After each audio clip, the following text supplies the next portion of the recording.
Today I'm going to be talking about 4 traps to avoid when you're in the process of recovering from depression.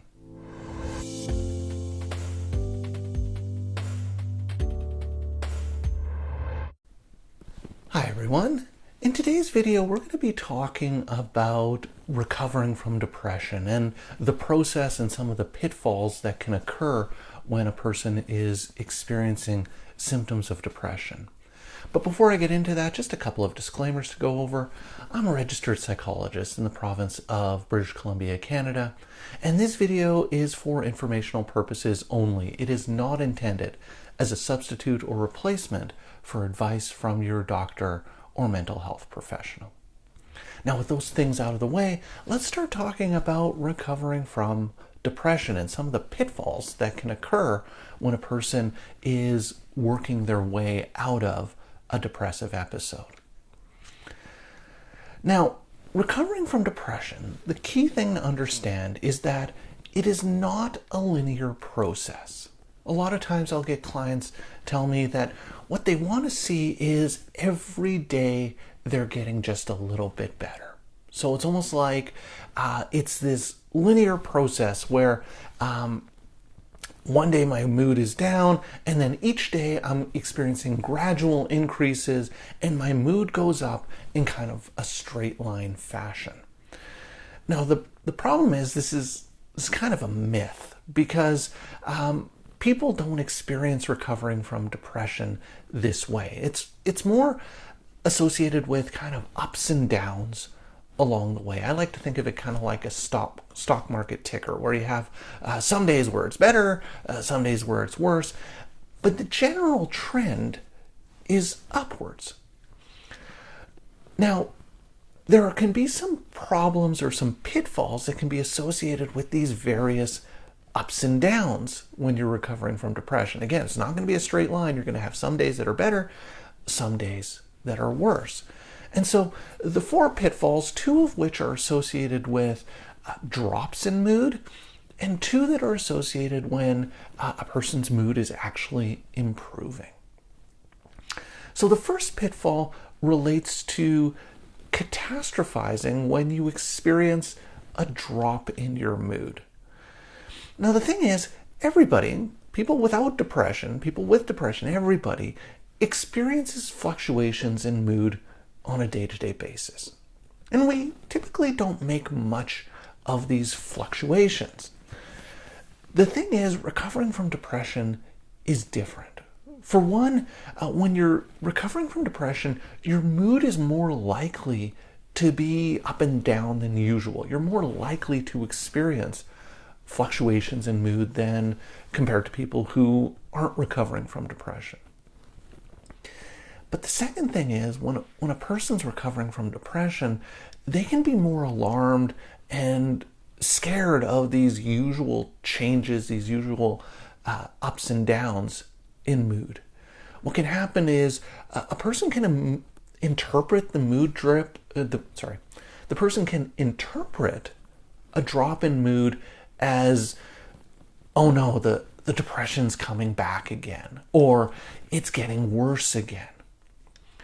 And so if you think about that, if you're thinking that the depression is coming back and it's getting worse, you've just experienced this really awful depression, you were feeling better, and now you're thinking it's getting worse and you're falling back into how you used to feel.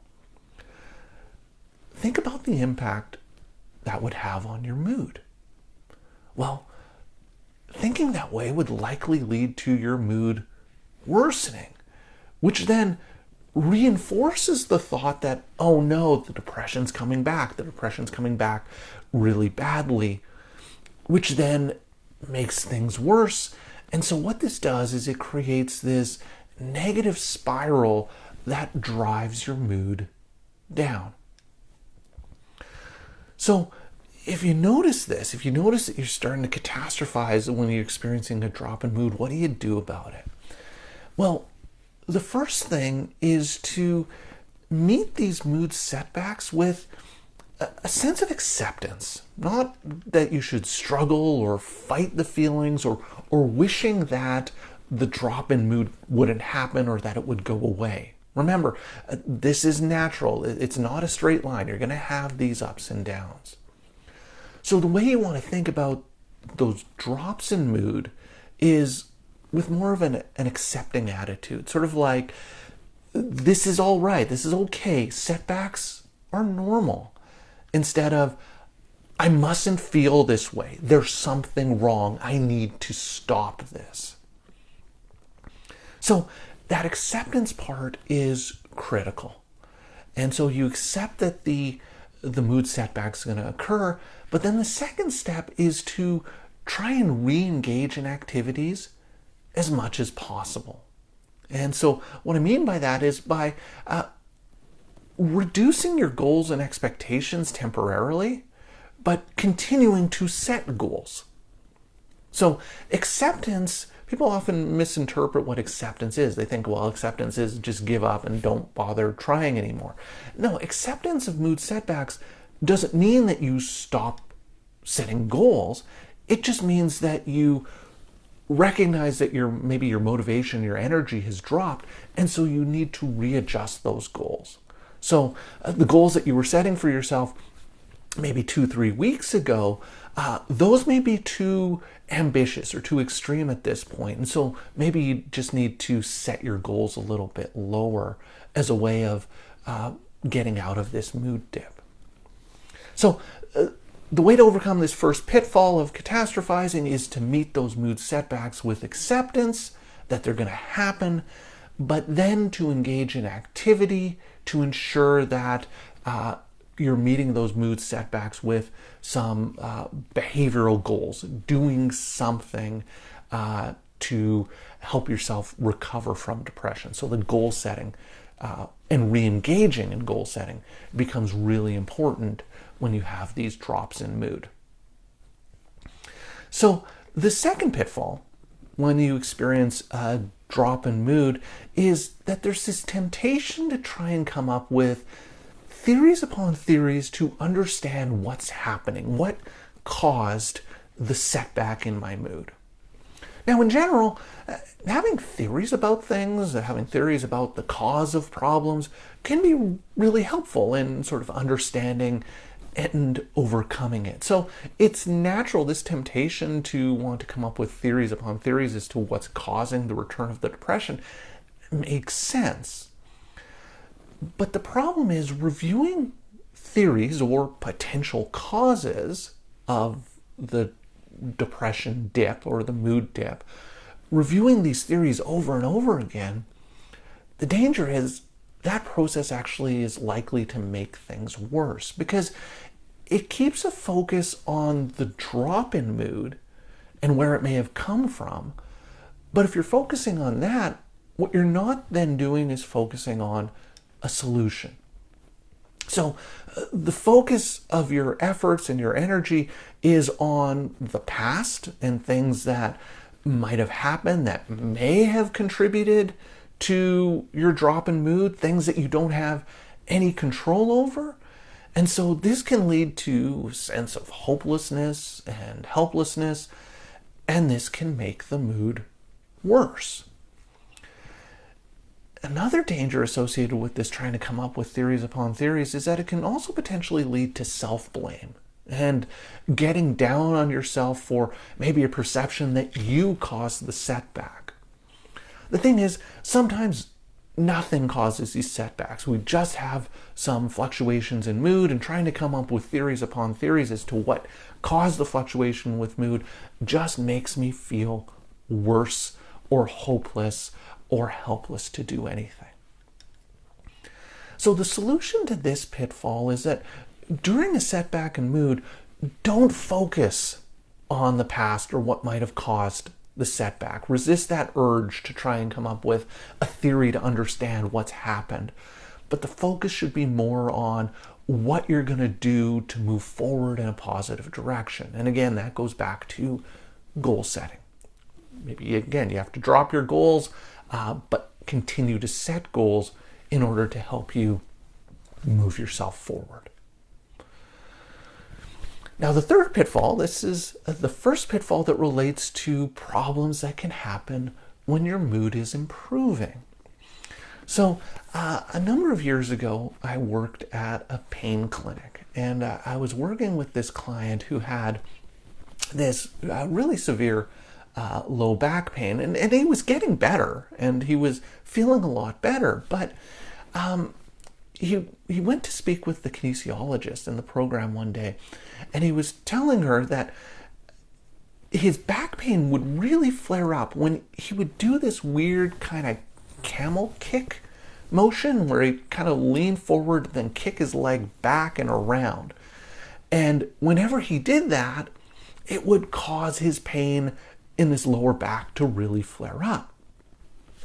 Now, no reason why he would have to do this motion, but he pointed out to the kinesiologist that every time he did it, his low back pain would flare up. So the kinesiologist just said to him, okay, then just stop doing that. Like, why would you do that? If it's causing pain, don't do it. But it was almost like he was doing it as a way of testing whether or not the pain was still there. And the solution was, don't bother testing that the pain's not there. If the pain isn't there in your day-to-day life, don't go looking for it. Now, a similar thing like that can tend to happen in depression. As a person starts to feel better, they're really happy about the improvement, but there's also this temptation to want some certainty that the improvement is permanent. So there's a temptation to want to test out how robust the recovery from depression is. And so there's this temptation to try and think about maybe negative aspects of life, or to imagine yourself falling back into old habits like maybe drinking excessively or withdrawing socially, almost as a way of, if I imagine myself being back there, it's like I'm testing how strong I am and how strong my recovery is. And so if I can think about those negative things and I don't get depressed, then it shows that I'm recovering and my recovery is strong. The problem is, what ends up happening is when a person starts to think about these things, they start to feel worse. And it can lead to these feelings like, oh no, like the depression's coming on again. My recovery wasn't as robust, it wasn't as strong as I thought it was. Maybe I don't have control. Maybe it is just going to get worse. Maybe this improvement is only temporary and it's just a matter of time before things get worse. And this can lead to a drop in mood. So the point is, recovering from depression doesn't mean that you can't make yourself miserable by thinking these negative things or thinking in sort of helpless or hopeless ways. But recovering from depression means that you don't do these things to make yourself feel miserable. So the solution to this pitfall is that if the depression isn't there, if you're not feeling depressed, don't go looking for it. Don't seek it out. Don't try and test to see if it's there. Don't do the weird camel kick thing. If the depression isn't there, be happy that it's not there and don't seek it out. Now, the fourth and final pitfall is also another rising mood trap, and this is associated with the problem of enthusiasm. Now, as you start to feel better, you may notice that your level of motivation and enthusiasm returns. You may have started by setting out small goals to begin the process of digging out of the depression pit. But as you start to feel better, the temptation becomes to set bigger and bigger goals, really more ambitious goals. And this is a very common and understandable pitfall, because enthusiasm makes you want to push harder and to try harder to get out of the depression faster. Nobody likes to feel this way. So the faster I can get out of it, the better. And so the temptation is, let's set myself up bigger goals so that I can accelerate this recovery process. But this leads to what I've called the try harder problem. That the harder you try, the more you push yourself.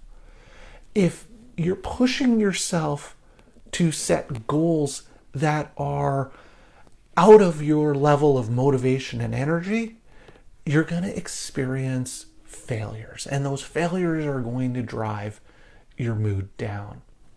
So this is the problem with enthusiasm, is that as you start to recover and feel better, you set goals that are beyond what you're capable of doing.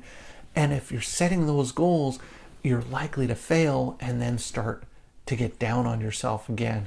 And that can lead to a spiral downward. So the solution to this pitfall is to remember that as your enthusiasm returns, keep a leash on it, keep it reined in, and be sure to limit your goals and expectations to the level of energy and motivation that you actually have, not the level of energy and motivation that you think you should have or wish you would have. So it's important to remember these 4 pitfalls because they're likely to happen. These are really common when a person is recovering from depression. But as long as you're aware of them, as long as you recognize that they can happen, as you recognize that they're happening earlier on, you can do something about them. You can intervene to try and prevent them from spiraling you back down into a depression episode or to have them interfere in your recovery from depression. So I hope that makes sense. I would love to hear your thoughts or ideas or questions about this. So please leave me some comments in the comments section down below. If you're enjoying my videos and would like to see more, please hit that subscribe button and notification bell, and you'll be alerted every week when I post a new video. So that's all for today's video. As always, thank you for making it all the way to the end of this video. And I will see you in the next one.